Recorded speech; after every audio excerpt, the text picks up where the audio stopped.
worked. And by the end of year one, I had clients. At the end of year two, I hired someone to help me in business development because this is a very big problem for solopreneurs. I was so busy doing the work. If you are a solo, you have to figure out how you can actually execute the work because often they're hiring you. They want you. And at the same time, keep the sales and business development pipeline going. Because if you don't, you will have peaks and valleys, and the peaks will be very high because you're going to love working for your client. And then the project will be over. Really should put them on a retainer anyway, but the project will be over. And then you're in the valley of death. No clients, no revenue coming in. And if you're not really good at hustling up business, that might take a while to get you new business. So one of the top questions that many people that are seeking to get into business have is, how do I book discovery calls? How do I get clients? How do I close the deal? It's kind of the most important part of your business. How do we generate revenue? So today we brought on a very special guest. She has over 30 years experience with business development and sales initiatives. She serves a wide variety of clientele to include everything from a solopreneur to startups and companies within the Fortune 500 and I believe that she's owned her own business operating this for over 20 years. That's incredible. To be able to operate in that space and be successful for that long with so many different clients, it's a beautiful thing. And just to give further testimony to this, I pulled up a couple of testimonials that people have written about this lovely lady. And the first is, Adrian is one of the most compassionate, willing, and generous people I've come across. She's taught me so much about the importance of staying true to myself, regardless of the circumstances, and ways to deliver on value at all times. That is from Oleg Lockheed from a business called Moments Worth Remembering. And that's not typically a review that you hear from people that are in sales. That's usually HR maybe, but in sales, staying true to yourself, it's not what we think of. And so the next one is, if you're not committed to this being pursuing the business, Adrian will see it in a heartbeat and tell you, don't waste your time or money. And that's from Ken G, who's the founder of Triplex Design. Again, another thing that you do not anticipate hearing from somebody that's in the business of helping you to get more sales and to develop your business. You would think that these people are going to be like, people in Adrian's position are going to be trying to push you like, yeah, no, we can make this work regardless. And because they're trying to get that sale. But this is where, again, that true to yourself comes into play, and it's so beautiful. And the last one before I hand it over to the lady herself is Adrian's sale training with the Junk Luggers, love the name by the way, led to 17% increase in our lead booking rate. This improvement not only translated into tangible revenue growth, but also improved our overall operational efficiency. That's from Greg Benno from Junk Luggers. And so that goes to the fact that Adrian isn't just lovey and touchy and feely, that she actually drives results. So all of these things can exist at the same time. So without further ado, I'd like to introduce to our audience, Adrian. Thank you so much. It's kind of nice to hear testimonials about you. They're really so is. phenomenal. And I could have gone on. Those were just a few. I had to limit it. Yeah. And I'm going to correct you. Ooh. 30 years in business. 3 decades in business. That's nearly as long as I've been alive. Thank you so You've much been for crushing that. it. I'm here to add color, to add perspective and context. Thank you. But that's extremely impressive, especially in that space. Yeah, it's been great. I love what I do. I've loved what I do since I started doing it. People ask me every once in a while. They know not to ask me because I kind of bite at them real hard when they ask me the question and start screaming, ageism. So are you thinking of retiring? And then many 4-letter words come out. But the truth is, I have my own business. I run it my way. I love what I do. I love my clients because I pretty much work with who I really like working with. I don't have to work with everyone. There are people who we're not right for each other. We're really not. And you, the potential client, will be better with someone else. So I can make all those moves and no problems for me. Hence, no retiring. Absolutely. And it's such a dream position for people. There are so many people out there that would love to get into the space of consulting, that have years of experience, either in sales or managing, operating a business, being in a C-suite maybe, but still working for somebody else that want to start their own thing, that hear you now at this stage of your journey and go, man, I just wish that I could get to that space where I can choose my own clients, where I'm not out there kind of just trying to take anything that comes my way. It happens eventually. But so when I started, I didn't think that far ahead, to tell you the truth. I also didn't start my business with this is counter to what I might tell people to do now. I did not have this really tied up business plan. I did not have this long-term perspective. And I honestly didn't know if it was going to work or not. So I figured I'd give it a little time, and if it was working, great. And if it wasn't, well, I'd go back and, quote, get a job. And it worked. And by the end of year one, I had clients. And at the end of year two, I hired someone to help me in business development, because this is a very big problem for solopreneurs. I was so busy doing the work.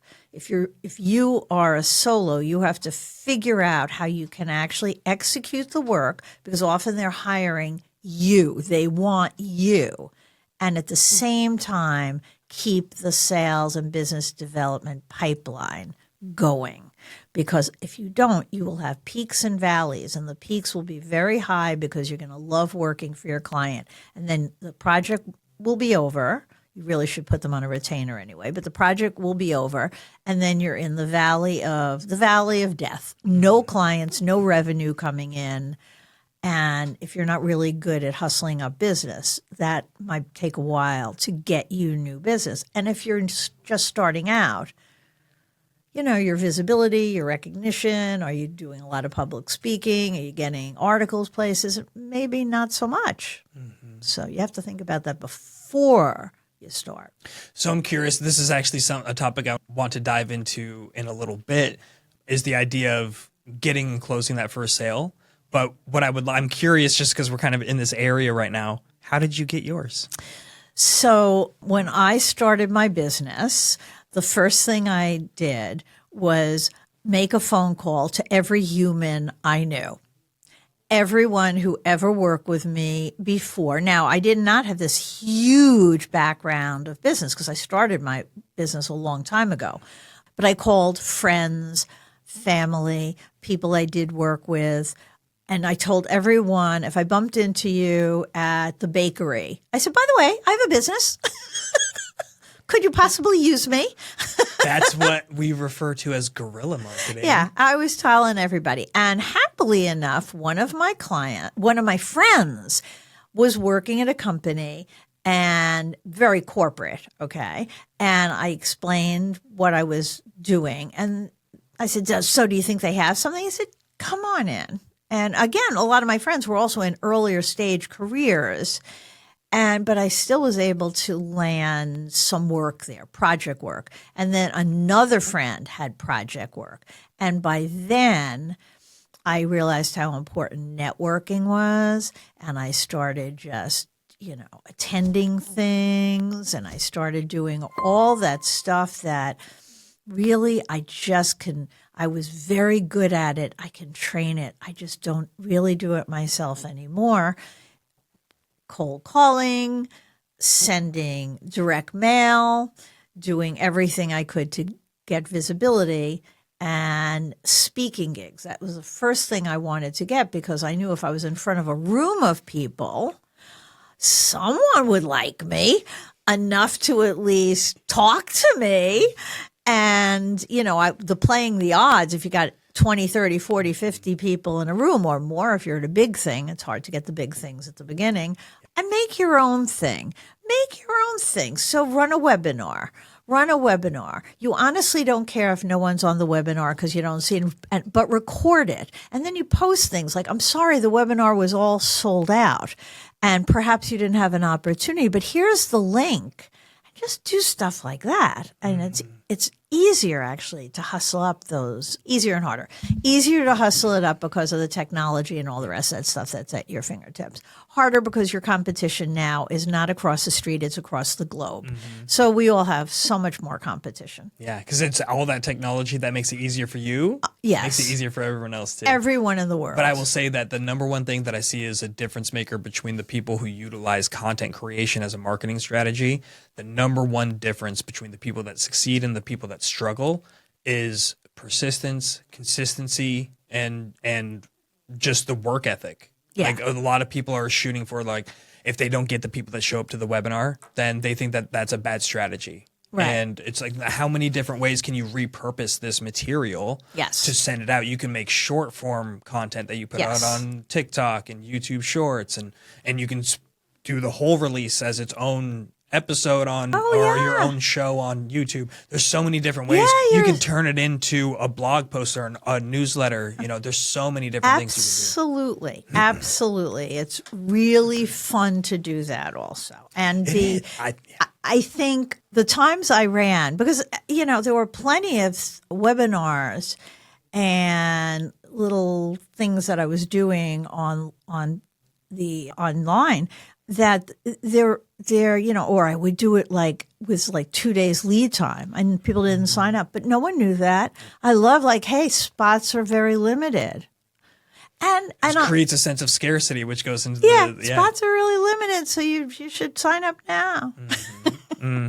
It worked real well. 100%. Yeah, no, and I was on the speaking circuit as well for a while, and that was a lot of fun. It was a good chance to get in front of people. It's a chance for you to, if you take yourself seriously, you're going to spend a lot of time refining your points, making sure you have good stories to tell in association with it, and that helps to develop your own brand for yourself and your business, and to build those interpersonal connections. I can't tell you the number of people I'm still in contact with that were in the audiences and all the places that I went and spoke to. Yeah, because and that was part of that was thought out ahead of time strategically, where I put a QR code for my LinkedIn profile on every single slide in the bottom right. Just a little QR code, not something that's huge and obtrusive, but I want to connect. I wasn't trying to get sales, I was trying to connect at those. Yes, well, that's the step before sales. You're not trying to get sales. You're trying to start connections that turn into relationships. No one hires, unless you're selling this, this low price tangible product that, like buy it costs $13.95 and you'll test it out, and if it works, But if you're buying any kind of, if you're thinking about consulting or some subject matter expert to help you with something, it has to be a relationship. Absolutely right. Yeah, absolutely. And that's such a good segue. I love that you teed up the segue and I didn't have to. And I didn't even know it. You didn't even know. That's how good I am. She's a professional, people. She's a professional. What I want to dive into is that a lot of times people will say sales and marketing in one statement. Like, we have to focus on sales and marketing. And there's not a clear differentiation between where one begins, where one ends, and how are they interlinked. So I'm curious for your perspective on that. Yeah, and in a lot of companies, it's kind of been a historic thing that sales and marketing don't get along. They don't talk to each other. Marketing will run promotions or put out content and not tell sales. So people will actually say, oh, yeah, I hear you're doing this now. It's like, we are? It's embarrassing. It's very embarrassing. So they have to be in sync. Marketing gets out the word. Marketing is to the masses. And when I say masses, it could be very targeted, clearly not Super Bowl size crowds, but it's not one-to-one. Sales is usually done one-to-one.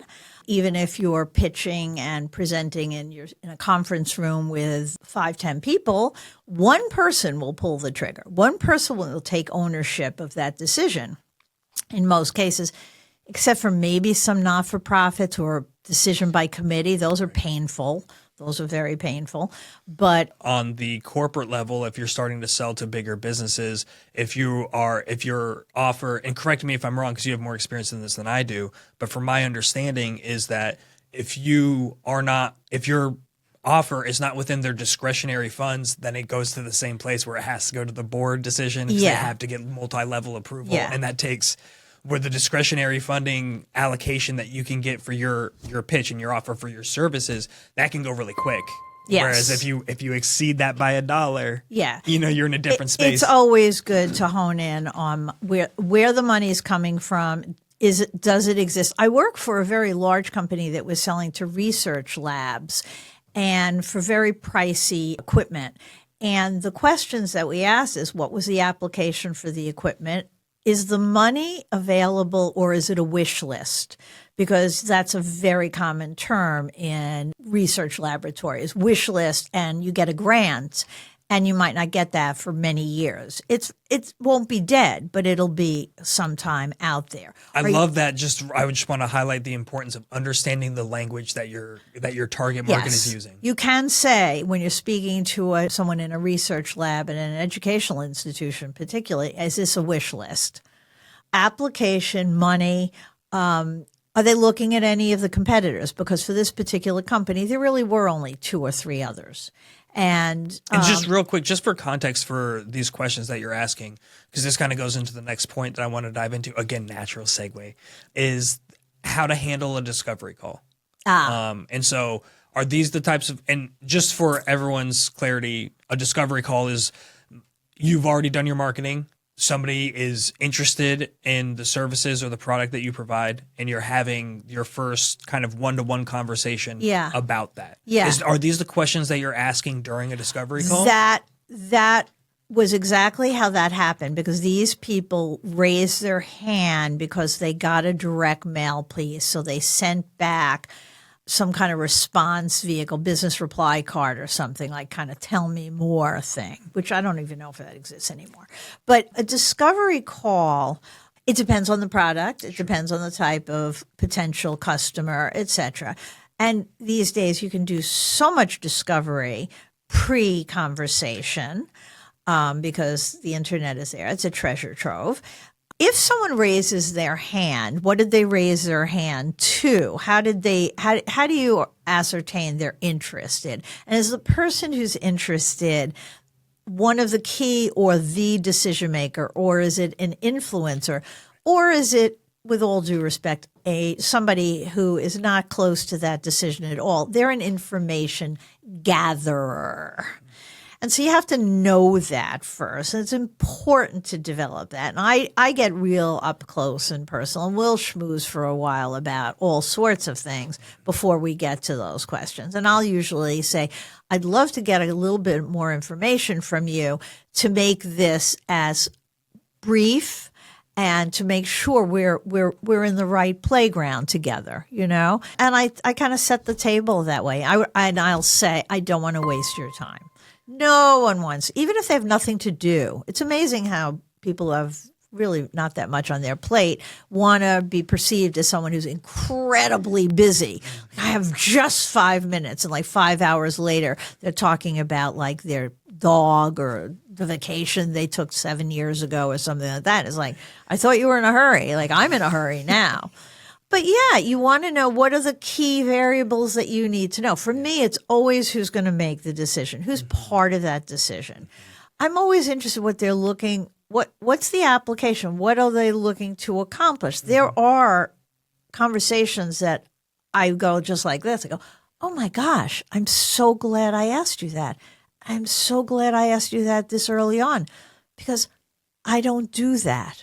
I will literally say that. I have been in conversations that saying that hurt me personally, because it was a very big name client and it was a lot of money. But I didn't leave it like that. I don't do that. But I have the next best thing. I have the most incredible resource for you to talk to, and I will personally vouch for them. I'm so glad you said that, because that is those are recommendations that I make to every single one of my clients that are in the position where discovery calls are a part of the customer journey. Where I tell them, and sometimes people kind of get it right away, and sometimes people are pretty resistant to it. I'm like, you should be looking to disqualify this person from working with you. Oh, yeah. This isn't an interview. Even if you're starting and this is your first potential client, you should look at them and figure out what are all the different ways, what are all the different reasons why I shouldn't do business with you, and try to create that list and really kind of go in that direction. Because if they make it through all of those hurdles, you know it's going to be a really good fit. You can make guarantees and promises and over deliver because you know that they're correctly in your wheelhouse. And on the flip side, if you're telling them no, you think that you're losing business, but what you're doing is building your brand, you're building your reputation, and you're building trust. Yeah, you're losing business that you shouldn't have or you don't really want is not really a loss. Correct. I mean, there are so many red flags that I'm very keen to see quickly, early on. And the people who are blatantly lying, because I'm looking at the website and you're blatantly lying. I know that. And I will say, when was the last time you updated your website? I mean, you can see that on the bottom of the site too. Or the person that you're not a personality fit. Again, it depends on what your product or service is. My service is very up close and personal. And my goal is to not ever have a one-off program. My goal is to be on retainer. I want us to be hanging out 3, 5, 10, 12, 15 years, and I want to be part and parcel of your business success. And if it's a company, I want to be considered as part of the company. So I really need to find all this out because I'm going to grow you and I'm going to grow with you. And I want to ask those questions. And if they start to balk from some of the questions, that might be your red flag. But you have to ask them. You have to ask them appropriately, and and you time them, and you ask 1 or 2 questions, and then you open the door. Do you have at this juncture anything that came to your mind to ask me right now? Do a little conversation about the overall organization or something to break the questioning mode, because otherwise you sound like you're interrogating them in a police station. There should be a hot light bulb over them and they're being accused of something. Yeah. And that's you don't want to do that. I think that it's brilliant. It's so powerful to start with building a relationship and that connectivity between you and the person. Yeah. Because then that helps to grease the skids for the rest of the conversation. Yeah. It makes you more human. It makes them more human. And then you can shift into this questioning portion where, you want to lean on the open-ended questions. So it's you're not getting like yes or no's. Tell me about. Exactly. Oh my gosh. That's such a great setup. 100%. Tell me about. Just tell me about. Yep. And you do want to have that relationship because you might be getting into some areas that, even though this is usually B2B versus B2C, and if it's B2C, you have to do this. You're going to talk about money.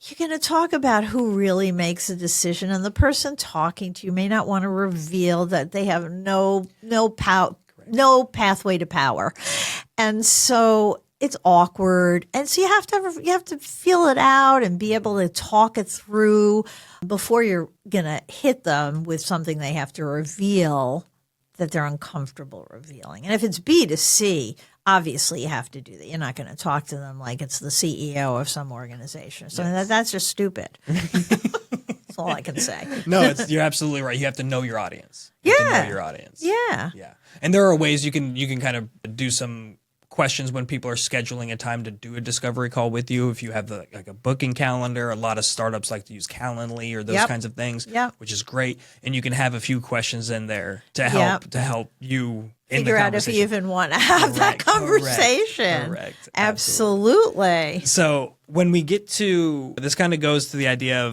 of how to close a sale, how to close a deal. When you're going into a discovery call with a business, and when you're discussing this with other people, what is your goal at the end of a discovery call? Is your goal closing a sale? Mostly not. It depends how early on that call is. No, my sales cycle can be very long. That's one of the things you should know. What's your typical sales cycle? It can be very long. If someone calls me, however, and they have done all their due diligence and they basically say, so-and-so said we should hire you. So when can you start? I'll say, that's awesome. I really love that. And then I'll kid around. I'll say, so when can you have the money here? But then I'll say, all joking aside, let's talk about what you're looking for and make sure that I'm the right fit for you. They may think I'm the right fit for you, but let's make sure you feel I'm the right fit for you. And I always have to have a document. Discovery calls for me usually lead to an action plan. And sometimes I use that phrase more often than proposal. Proposal sometimes sounds too formal. I'm not very formal. Action plan. And mine are really short. And this all fits into this. All so important because we're talking about sales and marketing, but the third kind of leg in this stool is brand. Yes. And you're talking about brand alignment. Yeah. And this is how deep people think brand, they think logos, they think colors not and at font. all. And it's not, it's reputation. Yeah. It's reputation. All reputation. And you're so consistent with each of these components, even to the words that you use to describe the different aspects and how you're working with companies. Is this needs to align with who I am. I'm a much more casual, more interpersonal. And so I'm not going to use the corporate terms. No, even if I'm pitching to a corporate. So it'll be an action plan. It's going to be short. It's not going to have a lot of BS. It will be an addendum if I want a BS section. So occasionally I call it my BS addendum. It's boilerplate. You can find it somewhere. And I never send it. I always hand deliver it or get them on the phone and shoot it over to them. And we're going to go over it face to face, Zoom face to face. My feeling is, even when you have, and I do this, in advance of it showing up in an action plan, I tell you what the action plan is going to say. I don't want you going like section 1, section 2, let's just go to section 4 for pricing. Oh my God, it costs that much? That's not a good way. You want it to be guided. You want to help guide them through I want them to know what they're going to get. Correct. So closing for me happens early on. They're closed like, if it's the second conversation, the fifth conversation, they're closed. Mm-hmm. One thing that was interesting before we kind of get off of the area of discovery calls, so going back to Greg Benno, you don't have to go into the specifics of how you worked with them, but I'm curious because they talked about the 17% increase in the booking rates. And so I'm very curious, how do you go about, what are some recommendations you can make for businesses? Because a lot of people once they realize how important sales are, which most people realize kind of right off the bat, but they understand that. But so they put all this focus on like sales training and how to close the deal, all the different strategies and things like that. But how do you increase your booking rates? Yeah. So I've worked with the Junk Luggers for 15 years. They are a very, very, very major company, an Inc. 5000 company, and they have franchise locations across the country. And they're a fabulous company, and they pay a lot of attention to training and quality, tremendous amount. It's awesome because when you work with a client that is interested in that as well, it's a win-win-win. Okay, the client wins. So they have a call center. They have people calling up to find out about their services. And the job of the salespeople there is to book the appointment. And so it goes to how you ask questions, how you present value, how you present price, how you deal with objections and pushback and all the rest of that stuff, and do it all within a prescribed amount of time, because sometimes when people call you up, that conversation could go on for a very long time because they called you when they had free time and they just want to talk. Mm-hmm.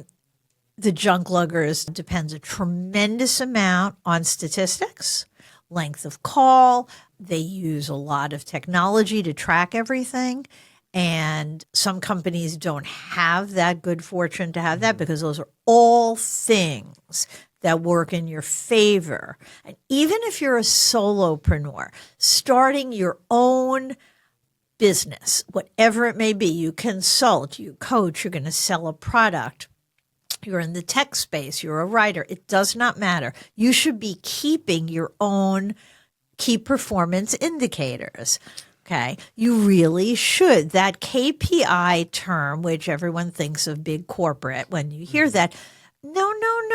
I don't care how you do it. I mean, have a piece of paper, put it off, put it on your phone in notes, but you really need to know the scope of effort that you put out and the results you get to see how, where, and when you have to tweak what you're doing. You may be working too hard for what you're getting in and something's not aligned. If you're not getting results, there's a reason. Yeah, and it's something that people miss in many echelons of business, within corporations, within small businesses, as owners, as CEOs. One of the things that we tend to fast forward through is the assessment phase. We like to come up with a plan. We like to enact the plan. We like to see the results. We like to see the good results. We like to see the good. We focus on the good results. Right. Or if it's bad, then we just like, okay, we're not doing that again. If it's good, okay, maybe we'll do that again. Right. But it's not. They're not actually doing. They're not analyzing the details. Just because it didn't work doesn't mean it's a bad strategy. You have to look. If you have KPIs, if you have those key performance indicators, then you can break it down strategically and analytically and actually look at what drove it. Maybe it was just this one area. Maybe it was the sales call. Maybe we had a bad script or whatever. Right. You know, but if you don't know, if you're not tracking this, right, and you don't have even something to compare it against, I love the idea of A/B testing like everything. I like to view business as like an experiment. Like you're a scientist, and I want to see what happens if I do this, and what if I'm making social media content and I'm putting out posts that promote, where I'm just teaching, where I'm just educating, providing value, right? And I have the same text in two different posts, but I have two different pictures. What happens? Yeah. What happens if I have two different pictures or two of the same pictures in different text? Absolutely. Or you test a headline. The same exact content. Your headline is different. How much does one versus another get opened? How much does one versus another have click-throughs? If you have live links in there, I mean, absolutely. And sometimes it is amazing. So when direct mail was really in its heyday, A/B tests were just there. There was no way of doing anything if you didn't do that. It was just kind of silly. Then you're just throwing spaghetti at the wall, see what sticks. And I think with people doing so much digitally, it's almost like photography. When you used to use film, you were a little careful because you actually had to buy film and have it developed. You didn't click 47 pictures of the sunset or your kid eating a lollipop or things that, I see it in my own camera and my own phone. And what I will do at the end of each day, because I take massive amounts of pictures, I will delete them right then and there. It was wonderful at the moment. And then will I ever want to look at this again? No. Sarah, I've got to pick this up. Like, I'm so terrible. I just got a new phone yesterday and I'm going in there and like, do you want to transfer your pictures and videos? And I was like, yeah, no, I really should clean them up before because every picture I have, there's like 17 versions of that same picture. No, you go like this. So the same thing is true with the marketing materials we send out. A lot of times they are coming digitally. And some people test, some people don't test. For solos and small businesses, that all gets very complicated or expensive. Correct. And not certainly as expensive as direct mail. And they also, so you have a solopreneur, and often they're doing everything. Oh, yeah. So I've done it twice. I get it. Yeah, they're doing every part of their business. And it's really important to figure out what part you're not good at. And more importantly, you don't like to do. And figure out if by doing it, you're taking time and focus away from anything mission critical that only you can do.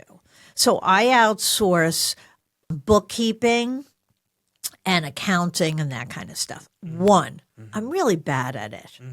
Two, I don't like it at all, which I guess leads to why I'm bad at it. I don't pay attention to it. Now, give me a piece of content because I write. I have a writing business. I write social media and blogs and newsletters. I've written 3 books, et cetera, et cetera. So when all isn't going the way I want it, I'll just sit down and write because that's kind of like my safe place. It's really fun for me to do. But I write for some people who happily they woke up and they either said, gosh, I'm not very good at this, or I'm pretty good at this, but it takes me 3 days to write one 500-word blog post. And when it's all said and done, they didn't write something that is, New York Times cover page worthy. It's okay, but it took you 3 days. And really, you may find it more cost effective to have somebody do the writing. But all parts of your business that you shouldn't waste your time on. It's hard to do that when you're just starting. You just don't have the money. Mm-hmm. But as soon as you figure out a path to having an expert do it, and nowadays, quite frankly, you need some brochure. You're not an art person. You're not a graphic designer. You can go to places like Upwork or Fiverr or something like that. You can outsource it to people who do fantastic work. Mm-hmm. And they do it very cost effectively. Why? Because they're located in places where they don't have to be making the kind of money you might make. The US dollar that they earn goes a lot further. Absolutely. Or they do it so fast. So while you're you're saying, oh my God, they're doing this for $25. You don't know they're doing 8 of them each hour. Mm-hmm. Oh, okay. And because they have the repetitions, again, it's like you with writing. Like they're really good at that thing. They can pump it out by the numbers. Absolutely. And part of their pricing strategy is to be competitive. Like if you go in and that's the beautiful thing about both Upwork. I don't know if Upwork does this as effectively as Fiverr does, but Fiverr, you go right in there and you have the full portfolio. Yes. And so you go in and you see. Yeah, I've done it for logo design. I have a good friend that I was helping them develop a workshop. And they wanted to come up with these kind of information packets that aligned with the content that they were going through and provided good questions and, areas for actually kind of like a workbook. And they wanted it to be beautiful and aligned with like their brand's colors and text and all that. And the turnaround time was 3-4 days. Yeah. And it was gorgeous. Yeah. Oh my gosh. And you could say, and he knew what it was going to look like because he looked at their portfolio and he was able to say, that one you created, I like that style. Yeah. Let's go with that, but with my information. Yeah. No, these days, so you have that. In a way I hate it because, I know a lot of people who do graphic design and I give them a lot of business. We have Canva.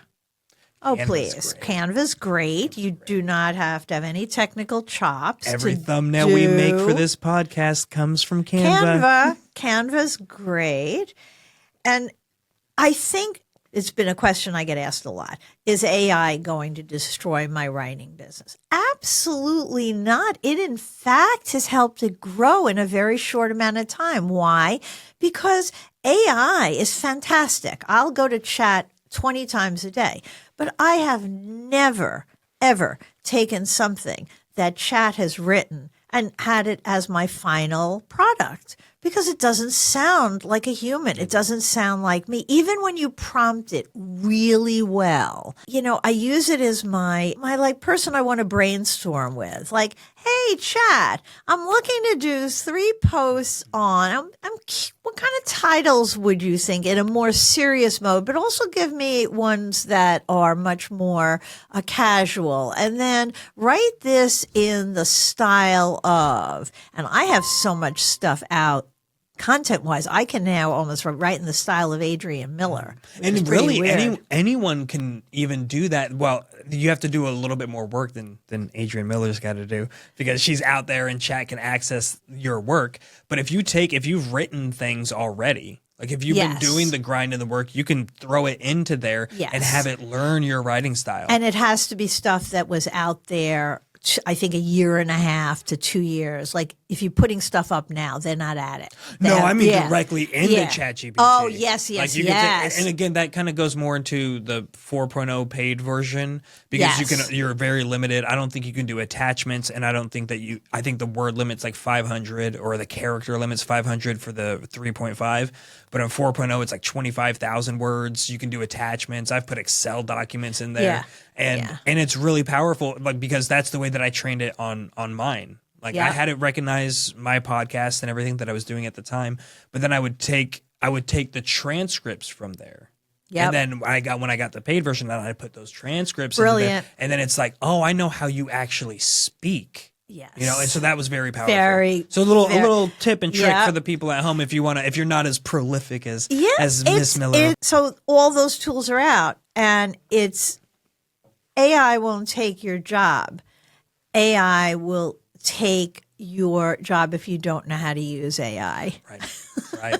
And that's the truth. Yeah, you can't stick your head in the sand for this one. No, It's a game not changer. at all. Yeah. I'm very curious about kind of the principles of selling. And again, this kind of goes to the startups. This goes to the solopreneurs, the people that don't have sales teams, but they're looking to go out there. They're like, I love what I do. Typically what I see and what we see in this office is that we get technicians that come in. And by technicians, I mean people that are highly proficient in producing the value that they're selling to other people. And so they've done it for another business. Yeah. And so they understand like the technical parts. They're the actual workers. Yeah. But they don't understand a lot of the business side. Yeah. And that's what the SBDC can help a lot with. That's what you can help a lot with. But specifically, if we're trying to just give people either general strategies or specific tips that I know that we've talked about scarcity already. So if you're going to give them some pointers of how to create an effective kind of sales message. Yeah. So I always think the most important thing to know, now that we've already revealed that we have massive competition everywhere, and if you don't, you will have it soon, because someone will figure out, well, that's something good, and I may as well go into that business. So I do this with a lot of startups, solo startups, not VC funded. I just got $20 million startups. They are in a different category. They usually start up with 200 people too, but I'm talking about the one person, 2 people, and it's flip chart time. So it's, or a whiteboard over Zoom. Headline, what makes you different? And then we do a complete brain dump. Like you have to list everything. It could be ridiculous things, but just put them down there. And then my middle column is what that means to you is providing you with, therefore you'll be able to, ensuring you of. Transitions it to what the benefit or value is. Because to point, what makes you different might be of no value to me at all, and so I don't even care. So you've got to be able, if you're going out there, to understand how to transition it to the benefit for the person you're talking to. If you can't do that, that's a real exercise, and for some people it feels painful, but you have to know how to do that. 100%. That comes first. That comes before. I mean, probing questions and how you handle pushback and all that stuff's really important. Yeah. Great. But you really need to know what makes you different in the marketplace. Okay. And not better. Just keep that word better out of your vocabulary. What I'm better than, people already are cynical. They're already cynical. That you got to say different. And transition it, and then come up with that value benefit. And then the other thing that is critical to figure out, unless you are selling something that it's like a one-touch sale, if your sales cycle requires some time, if the person or company you're talking to has their own decision-making process, you need to figure out a touch point management plan, because it is very easy to fall off a prospect's mind, fall off their radar screen. And when you fall off, you either have to run in place to get back to the front of the line, because other people might be teeing themselves up. And it's sad, because sometimes people lose business just because, like 2 months later, I call back and go, hey, it's Adrian. Have you made a stupid start also? Hey, it's Adrian. What's going on? Or something like that. And then they'll usually say, oh, yeah, well, we decided to work with ABC company. It's like horrifying after you invested some time at the front end, but you didn't keep up with them.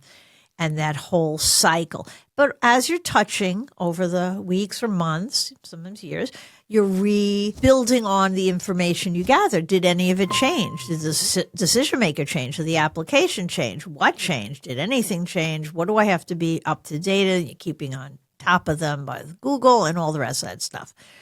But touch point management, because you said being persistent, but you have to be smartly persistent. Correct. And you have to add value. So I want to dive a little bit deeper then. It's such a good point. You have to keep touching base. It's not your prospect's responsibility to keep you updated. No, that's for that line. Oh, hi, I haven't heard from you in a while. Like it's their responsibility to stay in touch. I feel like I'm stabbed when someone says that to me. Soul. Yeah, no, it's just, there's room for improvement. That's where I try to switch my mindset to. Have you found any sort of consistent pattern that makes sense when it comes to touch points? Like the first time you reach out, do you have some sort of like a flow chart that would be, okay, we didn't make contact. Okay, we'll touch base again in 3 days. Okay, but if we do make contact, and the conversation goes, what we like book a follow-up, we'll do that in a week. Do you have any sort of profile? It really, so it very much depends on who they're trying to get to and the market and all the rest. I mean, I'll do, call, second call. I hope you can appreciate my persistence. Email, call, maybe email again. That's before anything's happened. Mm-hmm. But I'm even talking about persistence and touch point management. You may have a proposal there. You may have planted all the seeds to get the proposal written. You just haven't been able to push it open. I think every time once you get to that stage, you have to add value to the relationship before there's a relationship. So I use something called the 3 I's, and that's invitations, introductions, and information. You've gotten my proposal. You haven't made a decision yet. It's taking a while. You tell me the process moves slow at your company, blah, blah, blah. So as we're going through, maybe 2 weeks after or 3 weeks after, I may send you. Now, I get a lot of invitations, all these events, all these webinars, all this, that, and the other thing. I can't go to all of them anyway, but a lot of them are free because you can't be sending a $100 a seat invitation unless you're planning to pay That's for them. That's not adding value. No. So you send out, I just press forward and I go, hey, Matt, I was invited to this free program on how to use AI more effectively. Speaker is awesome, top notch, has already written books on it. I can't go, but I'm not sure you got the invitation. Here, now you know about it, you can attend. Frankly, I don't care if you got the invitation. I'm just trying to have a place in your brain. Provide goodwill. Absolutely. And I'm not saying anything about my proposal. Right. I'm not saying I'm touching base and checking in on my proposal. I'm not saying anything. So that's one way to use it, invitations. Introductions, especially if you're talking to somebody and pitching, a small business owner, another solo, somebody who values networking and the importance of referrals. I have a very big database. I can always make an introduction. So I'll go, Joe meets Sue, Sue meets Joe. Here's why I think you two should talk. And now I have expanded your contacts. Mm-hmm. I've put you together. Always have a very good reason. It could even be a personal reason. You're both wine collectors. You both play hockey. Whatever it may be, I think you'll have fun having a conversation. Those actually go really well. So those are 2. The third one is information. So information takes a little more work. You're going to go on to TED Talks. You're going to put in a couple of keywords. You're going to pull up an awesome 20-minute TED Talk about a topic that these people would be interested in. And you're going to send them the link and you're going to say, you might not have time to go through this, but at 6-minute mark, just go right to that 6-minute mark. They say something that I think is brilliant and you're going to really enjoy. And honestly, if you've got a touch point for an entire database that may not even be up to proposal, is one I did. There's a woman, her name is Susan Cain. She is a consultant. She has a podcast. She has a book called The Power of Being an Introvert. It's called Quiet, The Power of Being an Introvert. Do I know her? And I don't know. And she has she did a TED Talk. So I sent that TED Talk to 850 people while I was on the treadmill at a gym, just with a little note that said, I think this topic is important, whether you're an introvert or not. You know introverts, friends or business contacts. We have to know how to work with them, etc. She's spot on. I listened to it, I read it, I sent this thing out, and I got all these people emailing me back saying, thank you, thank you, thank you. It's wonderful. There's also one that's that's very general. There's one called The Paradox of Choice. Barry, forgot his last name. And it's about how we have too many choices. We just have too many choices. You ever go to buy like cereal in a big supermarket? Mm-hmm. Really? Like Cheerios now. They're like 25 different flavors of Cheerios. Some of those are disgusting. Really? I just went to the grocery store and I saw that they created mini Cheerios. So they're like the new Cheerio could fit inside the whole of the original Cheerio. Is that for parents who is cutting up the Cheerios for little kids? I don't know. Orange juice also. It's like orange juice with every possible additive or taking pulp, 10% pulp. Yeah, 30% pulp. right. More pulp. For ones who want it to be like a smoothie, we have that too. So it's a meaty topic. We could go on and goof about that. Sure. Well, everybody else can too. So when you send out, just with, and I do it with like a little funny line too, because remember the purpose. The purpose is for me to be remembered and not for like, oh, Adrian, yeah, sales. Yeah, we were talking about that. And so I send those things out. And at the time while I'm researching it, I'm having a good time also. It's not like I'm wasting my time. And so if you're starting a business and you have to sell, and everyone has to sell, because if you just started a business with one client, good for you. That's awesome. Now you get 5 more. Or start planting the seeds for 5 more. Because the one, you may be providing fabulous work, but you never know what's going to happen. The one client could be working at a company and their company was sold. The company was moved to some foreign country because the operating costs were lower and you're not part of the package. You're actually at a higher risk of failure than you are if you're just employed. Because you're essentially an employee to them, but you're not as in the mix. You're not a W-2, so you're not as in the mix as their actual employees. So who's going to be the first person to be like, they're contractors? Yeah, totally. And you just have to know that, and you have to live and walk that walk. And so while you're doing that work, you've got to figure out, because if you've got this as a big project, and it's just happened to a friend of mine, she was working 35 hours a week on the consulting project. And then they brought in a new person who came in with their own pet consultant. And basically gave her notice, because for 35 hours you're practically an employee without benefits, though. Of course. Yeah, you're going to cover that. So and that's not the time when you want to start doing this cold prospecting. That you have nothing warm, you have no one to turn to. So good if you're coming in with that big project. I don't think all your business should ever be in one basket. I think that's a big error.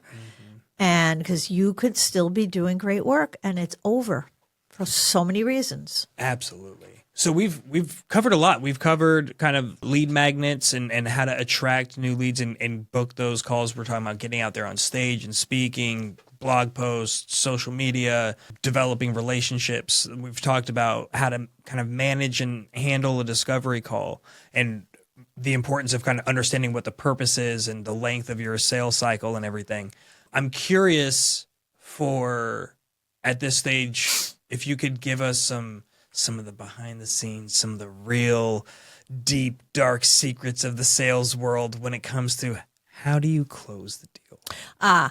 So yeah. And that cliche, ABC, always be closing. I think is old and hackneyed, because that almost assumes you're closing before you even have a relationship.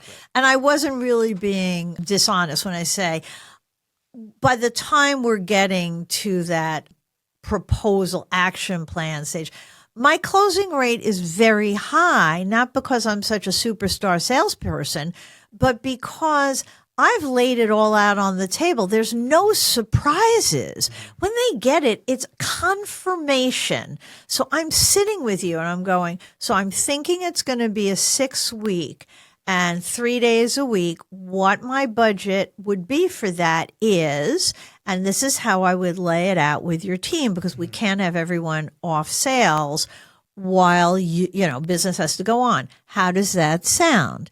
And you'll say, I like it, but 6 weeks is too long because we have to have results faster. So can you encapsulate it into 3 weeks? And how does that change the budget? Or they'll say the budget's way too high. I have to go at least 25% less. Now I said, great, 25% less. I'm going to give you a quality project, but you can't have the exact same thing for 25% less, because that would make me seem kind of sleazy. I'm not charging you usurious rates. It's what I'm doing is, so we'll repackage this and we'll put different dates or maybe a different time or whatever it may be. So I'm talking it through. So by the time you get something, you're closed. But what you always have to have is, what's your end result? Don't go, it's like you're running in a marathon and you know where you have to go, wherever that end is, Central Park, right? And you're running down Fifth, the last 2 miles, and then you're running through the park. We all know how hard that is, because whether you ran or whether you watch someone run, you all know how hard that is, those last 2 miles. Oh, Lord.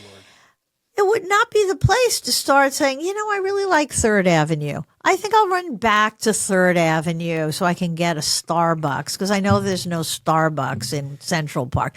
You got to know where you got to get to and plot your path to get to it. And I like trial closes. I like asking questions while we're still in so what would you think about? I'm not saying would you say, just what would you think about? Now you're giving me feedback about what I'm thinking you think is not good. Well, I don't think that would work, Adrian. Oh, I'm so glad I said it, because now I'm not proposing it. Yeah, what would you think about? And I also said sometimes, if you were going to make a decision right now, where would you fall out?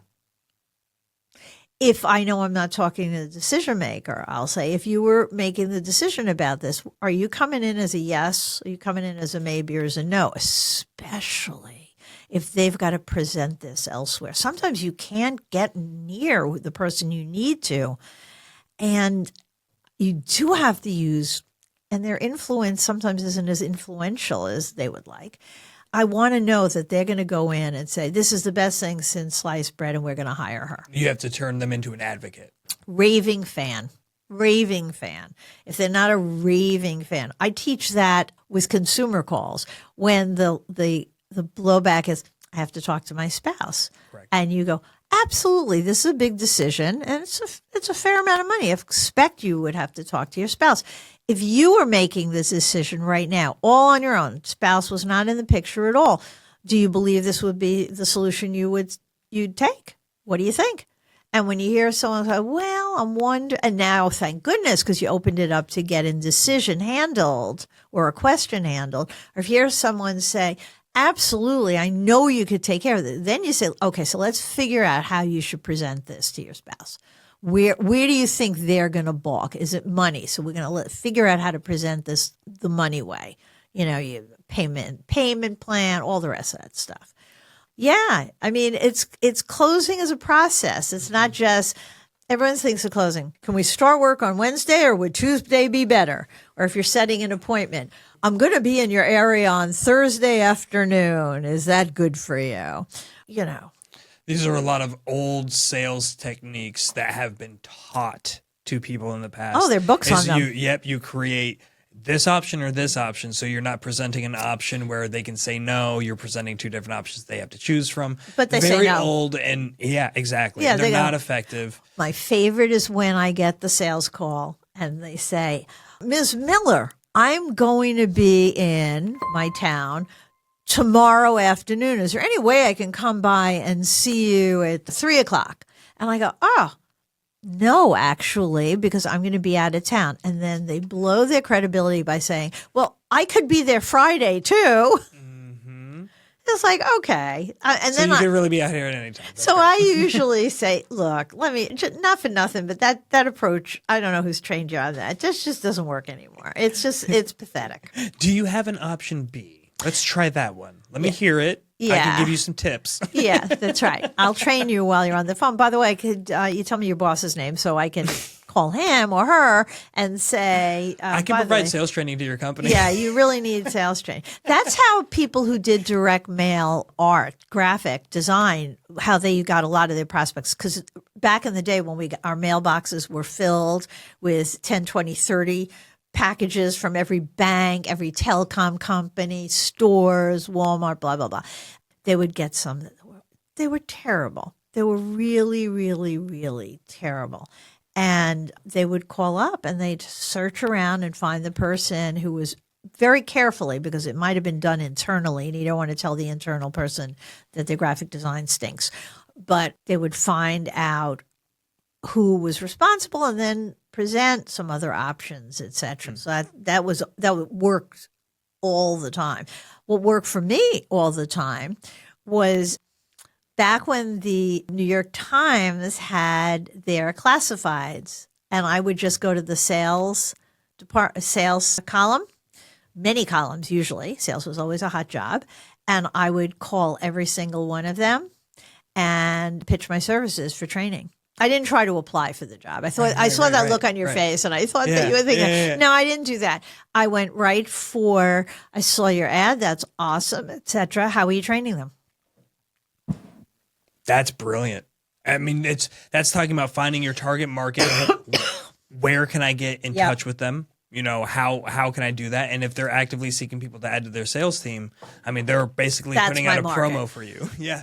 My favorite, I had a tagline in my card when I was doing that, because this is what I heard, and immediately I came out with the rejoinder. People would say to me, Adrian, it sounds good, but what if we train them and they leave? And then I say, what if you don't train them and they stay? The first time that came out of my mouth, it was dead silence. And then the person started to laugh and said, oh my gosh, you're right. Could you imagine? And that's when I immediately had that printed on my business card.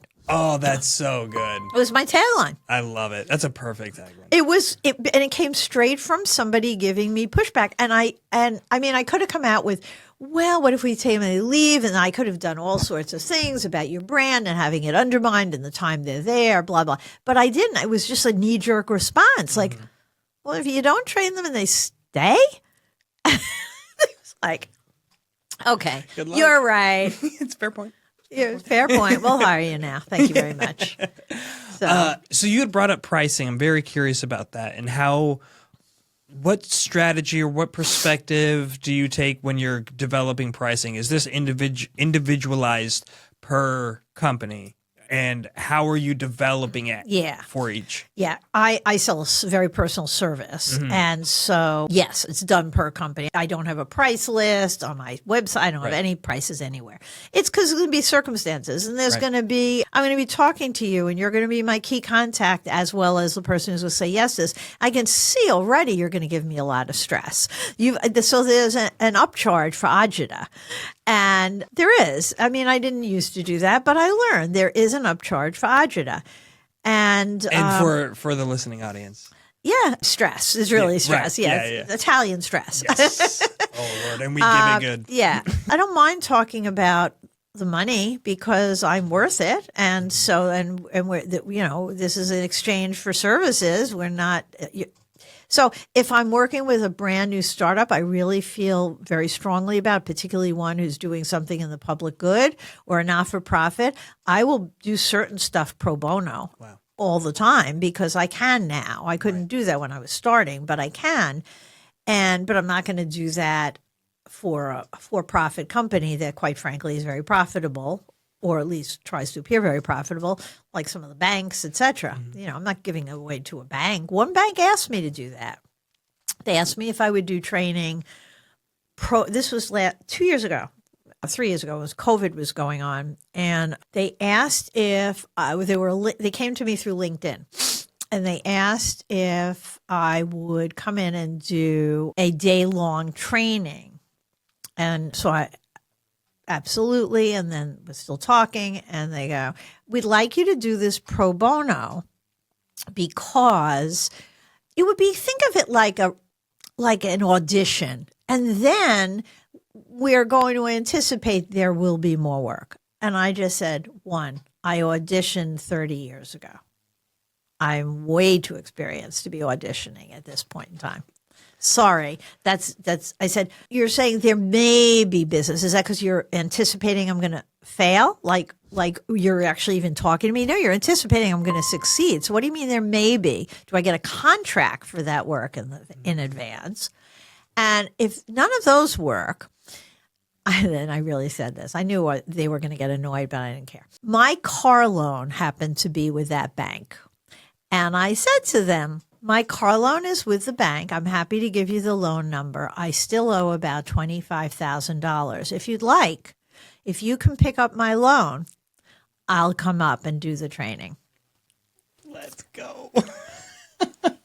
Super convenient. Same house. And they said, that's ridiculous. I said, well, it's ridiculous asking me to do pro bono training when you are a global money lender.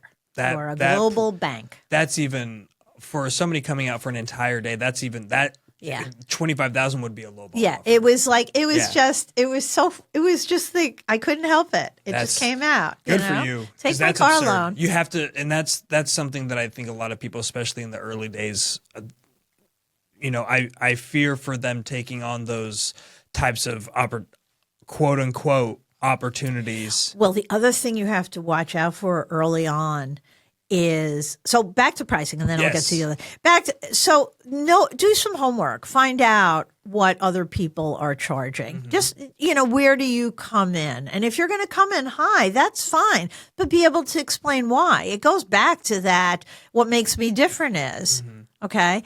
When you have a longer track record, someone, I'll be writing something for someone, and I'll tell them what I'm charging for the thing I'm writing, and they'll go, wow, that seems kind of high. I'm sure you could knock that out in like a half hour or an hour.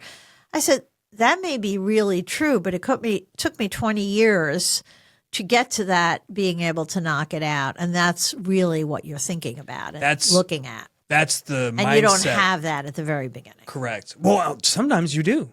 Sometimes you do, working for somebody else. Working for someone else. But you have a hard time justifying the prices that you're asking for, even though that they're market rate. There's somewhere you've done your research, you're like, it's somewhere in here. But a lot of people have a hard time mentally getting over the fact of actually verbalizing that number out loud. I know. And so, of course. So then they send it in the proposal without ever saying it, and they have no idea what the reaction is going to be from the person. Right. The thing I was going to say before, which is it can happen. It can happen even still to me. It's called scope creep. Scope creep is the project that all of a sudden has little by little, you're doing more work and they're asking for something else and it's not been budgeted, and you want to make them happy and you love them and you like the work. So you'll do it. Like, I'll write, we'll have another revision. Or there are 5 more people who were not in any other training class. They're new hires. So you want to make sure they're trained. So, okay, sure, I'll do a new hire training under this same contract. Don't do that, because scope creep can undermine any profitability that you deserve to have, assuming you price your project appropriately and honestly. So I have a scope creep section of my action plan. Just going to say it. Yep. And perfect. I usually, again, because I like real speak, and I put that as the heading, scope creep. And I'll explain what that is. That this proposal, the budget in this proposal, covers absolutely every single 3 in section 1, 2, 3, or items A, B, C, it doesn't matter. absolutely, content, you'll get up to 2 revisions, full revisions, etc.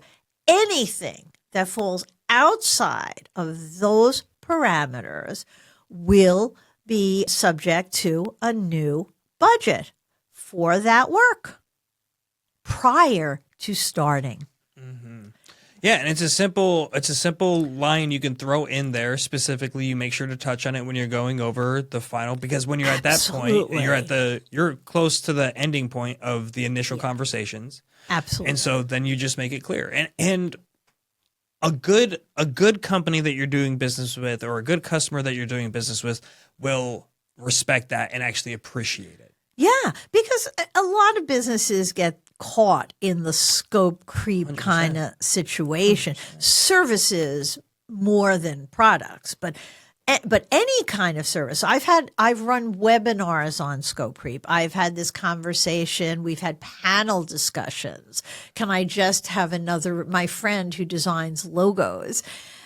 I didn't really, he gives you up to three go rounds. Okay. Each go round has usually between 2 and 4 logos. And I worked on this project with him as the writer, and I'd be part of the conference calls, and the client would go, I just don't feel it. I just don't feel it. It doesn't seem right after, the third go round. And he was still not.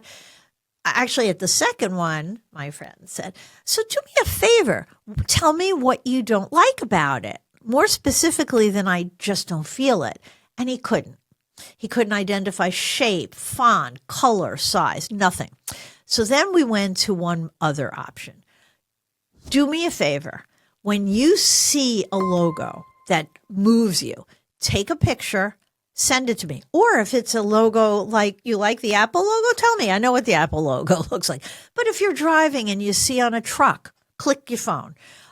If you get an email, it's got a logo. Send as many as you like. And honestly, it would be best if you said what you like about it, because I can't copy someone else's logo. It's against the law.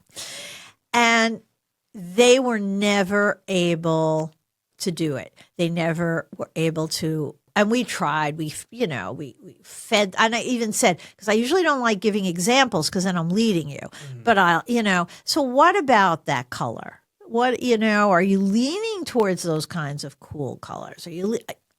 They were like not able to do anything. They were not participatory. And what saved us on that was the project deposit. There's always a project deposit. Little skin in the game to start. Okay, that deposit will be taken off the final invoice, but the project deposit covers if you go through that whole design stage or the whole writing stage, in my case, and you never like it. And you can't tell me why. It's like a security deposit. Yeah. Same thing. You never tell me why. I'm so happy to revise it for you. But I can't keep writing forever and you don't tell me anything about your opinion. I just don't like it. Okay. Just don't like it. Yeah. Yeah. That's definitely, I can see that being a challenge, especially for the creatives. The creatives have, for web design and content, graphic design, photography, you name it. Everybody has a horror story. So the best thing is to prepare yourself and also in your discovery. I always ask things, I always ask about what kind of writing you like. Is there any blogger out there that you really love? You love their style and you would love to have blogs that are written somewhat in that style. Okay. Like I've had this with professional services providers, typically attorneys.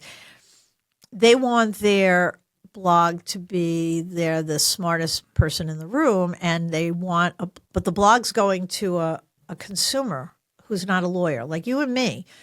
I don't know about you, but I don't understand a lot of that terminology. Correct. And so I don't want to write terminology like legal. I don't want to write legalese. It's all about client, prospect, target market focus. Yeah. It's are you ego, self-focused and that you need to be the most important thing? Or the way that I like to view, even when I'm talking with my own clients here, I always tell them that I want to win the award for the best supporting actor in your movie where you're the star. Right. That's my job. Right. Like, I should be in the B role. I Right. should, you know, and like this Right. is your movie. How can I support you in Right. doing that? Yeah. There's something we don't have time, but there's something that I want to dive into with you about value-based pricing and potential future earnings. Maybe we'll talk offline about it. Okay. But I'm curious for what would you ascribe if someone's coming up to you and they're like, and they're brand new, right? They're just getting into sales, and like, what are the 3 things that I need to know about sales before getting into it? Again, you need to know, well, of course, I shouldn't say that so much, but let's say, of course, you need to know your product and service, but you really do need to know your competitive advantages. What makes you different? If you were exactly the same, 100%, and in services, it's very difficult to be exactly the same. Mm-hmm. Product, easy. It's easy to have a white mug exactly the same. In fact, it came out of the same factory. Beautiful. SBDC. Beautiful. Beautiful product placement. You have to know what makes you different, what your and what the points of differentiation are for your target prospect. You have to. That is fundamental. You should know your workflow and how long it's going to take you to execute things, because that'll help you come up with some pricing. Because if you're thinking that you're going to be able to write that blog in a half hour and you charge, and you're new, so you're not charging with 20 years experience, you charge a fairly modest sum of money, and you realize it now took you most of a day, and you're making less than the person who's a babysitter, a kid babysitter, a 15-year-old who's making that, then you're going to go to the poorhouse. You have to know that pretty much going in, and know where your prospects are. Know what they want and need, and are there enough of them? And are they local? Or are you going to be flying around the world because what you want to sell has to be face to face? All the parameters of, and how you're going to produce it. Again, product production, people are usually pretty keen to have that tied up, but not with services. Not with services. I've actually asked, people have asked me ridiculously crazy things to do for their business. I'll go, how am I supposed to do that? How am I supposed to do that? Can you train? We have 70 people in 7 locations, but we have to have all the training done on one day because they all have to launch at the same time, and we want you to do all the training. It's a question of capacity. It's a question of capacity. I can either bring in other people or we can do it by Zoom, but otherwise it just does not happen because there's no way I can get from point A to point B to C. 7 points in one full day, even if I'm willing to work inordinate hours and talk to all those people. That's just not even It's not feasible. Yeah, correct. It's not possible. Feasible. Yeah, no, that's brilliant. Absolutely. So I want to go on the flip side of that question now. Yeah. So what are the things that, again, I'm starting, I'm getting out there, I'm following the pro tips, but maybe I'm unaware of common themes and mistakes that people make in the sales process. Yeah. What are like the top 3 mistakes that people make that they should avoid when they're going through this process? They don't know enough. They don't ask enough questions. They don't do their due diligence. They don't do their discovery. They don't do a deep dive on Google. They don't look at secondary sources and beyond that. They look at the first page of Google and they just have not gone on to further sites. They haven't looked at LinkedIn. They haven't looked at the people who potentially could be the decision makers and find out who they're connected to. Maybe they're actually connected to one of your best friends. Do your work. It's do some work. You have to do that. You can't get away with doing that. Don't be a well-guarded secret. I mean, you have to think about marketing. You have to think about visibility and exposure. And really, in this era, content is incredibly important. And if you're not capable of creating content, that is maybe one of the first people you should be talking to, because you can have content created by other people. And it could be sounding just like you. And don't depend on AI, because if you can't create content, you can't edit and tweak AI either. Okay, so don't keep thinking, oh, well, I'll just use AI. You can't use AI because you can't. The people who use AI the best are the people who are good writers. Correct. They're the people who use the tool the best. It's like when CAD came out. Architects didn't go away. The people who used to be drafts people and have big tables and use slide rules and triangles and stuff like that, they just knew how to use CAD better than everybody else. We know how to use AI better than anyone else because we know how to write. So the fact is, hire other people.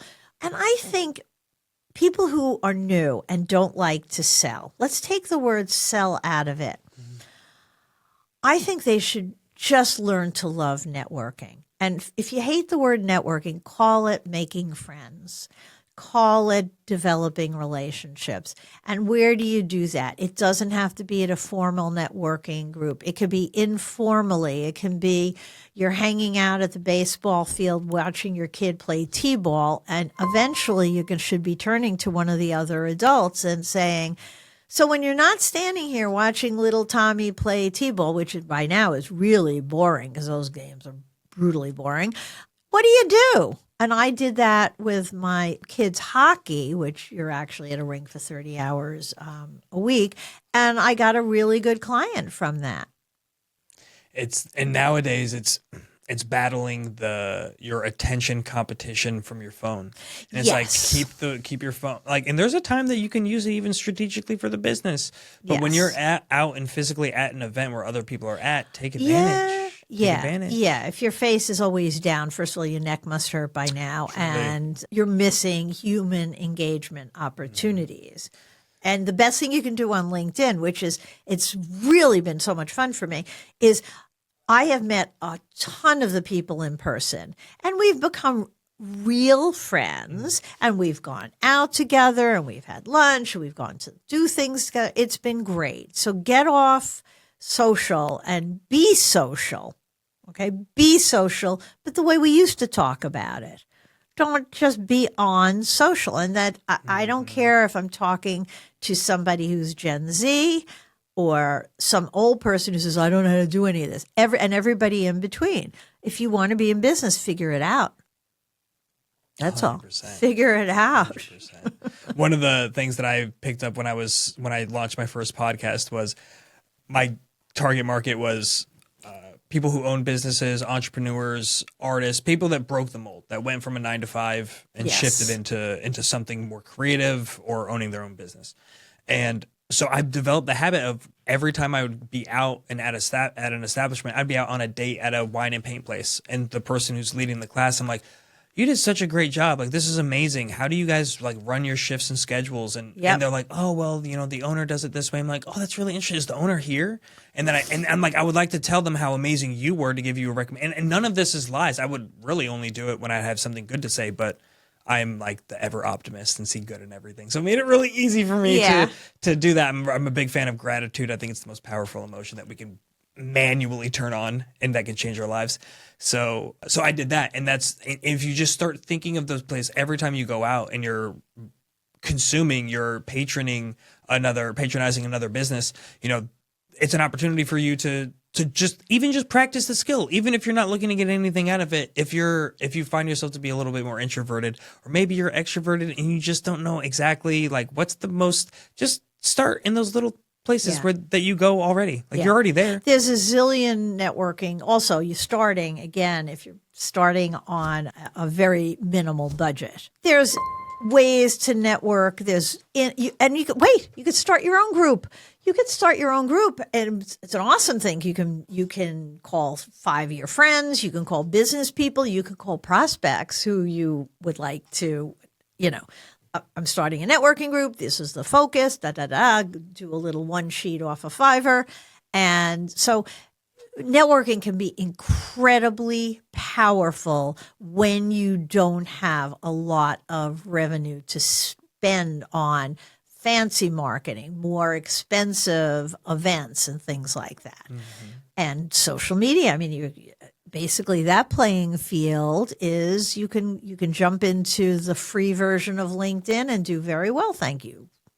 Absolutely, man. We could go on hours. I know. We could go for hours, and I want to. I want to. We need to do a part 2. So now I want to make sure that the audience knows where to find you. I think, Sarah, we have some websites pulled up. We have adrianmiller.com. adrianmiller.com.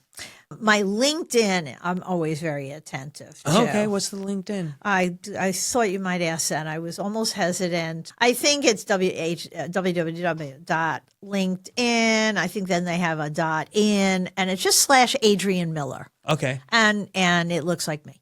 Hey, there you go. Yeah, because Adrian Miller is a soul food cookbook writer who's very prominent. And then there's also an Adrian Miller, who used to be the art director at Saatchi and Saatchi. And every once in a while, I got some of their stuff. Wordsworth Copywriting is my writing site. And Adrian's Network is my network community site. Yes. Yeah. No, that's phenomenal. I was checking them all out. And when you were talking about the power of the network and how you're able to make all these referrals, if you want to get added into Adrian's referral group, if you want to start making an impression. Adrian's Network is a very, very, very cool, unique networking community. So when it started in 2008, it was really all New York Metro. I would say half the people lived or worked or both in Manhattan in the boroughs, and the others on Long Island or Westchester. New Jersey, a little bit, Connecticut. But when COVID came about, we got people in different parts of the country and internationally, interestingly enough. And they're very active because they have businesses that lend themselves to doing remote work. Powerful. It doesn't work if you are working hands-on in your business to be in a networking group with all these people who are outside of your region. And in COVID, that happened. Everyone was networking all day because they didn't have anything else to do. They work went away. My work did not go away because a lot of my work was virtual. So I was able to write. I didn't Zoom training or anything like that. But Adrian's Network has, beside our in-person things are all in the New York metro area, but we have a ton of Zooms. And we have a ton of other ways that you can connect with people. It's really, really very functional. How do you just go to the adriansnetwork.com? Yeah, and you can reach out. Up? Well, you can do that. Or you can, if you have questions for me, just, send me a message and I'm happy to. I'm real responsive to emails and texts. Amazing. Yeah. Amazing. Is there a fee associated with it? There is, okay, but very low because I was in groups that were I think I topped out in a group that was $4,500 a year. Wow. So mine is, and it's monthly, quarterly, or yearly. It doesn't change any benefits, but it changes. Some people like to pay monthly. Of course. So it's $20 a month, $20, $49 a quarter, or $189 a year. And that includes everything. That's amazing. Yeah. That's a really affordable price. Yeah. When you look at it annually, because when I started it was because I was on the board of 2 groups and I was the president of 2 groups, and I was getting very cranky in 2008 when the economy fell apart, banking crisis. That's why I joined the Army. Yes. Yeah. It was not a good time. And it was like networking too much. I was very, very cranky about it. So I said, I'll start my own. And if it works, it works. If it doesn't work, it doesn't work. What can you do? It's the mad scientist idea. It's always experimenting. So it worked, and but I always had my other businesses, and so it's not like that's not how I'm putting food on the table, correct. And so I can keep it. It actually mostly goes to my webmaster, and because again, another thing, I don't want to learn how to do coding. I don't want to do that. Everyone says, "Oh, it's so easy." You just can put up a site in like 20 minutes with WordPress or Wix or Squarespace. I go, good. Somebody can do that for me then. I'm happy to pay them. Yep. Happy to pay them. Hear that, people? She's happy.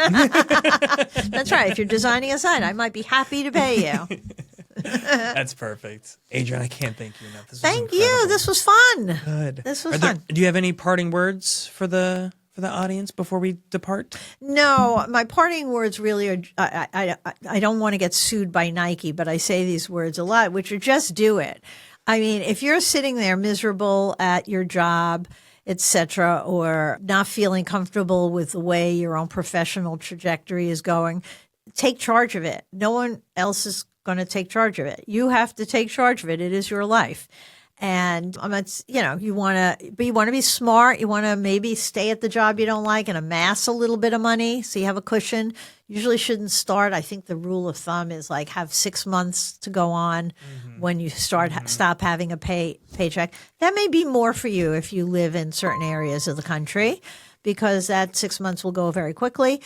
And maybe plant some seeds while you're working. You can do a whole lot. You can get real visible on LinkedIn. I was going to say one of the things that I tell every single person that comes in that's looking to get in the kind of more services based industries, that like immediately what you should do right now is you should start building your brand. And then I walk them through this whole brand building strategy. I did a 3-part webinar series on it before. I'm actually overdue for doing it again for 24, and I got to do it before I leave.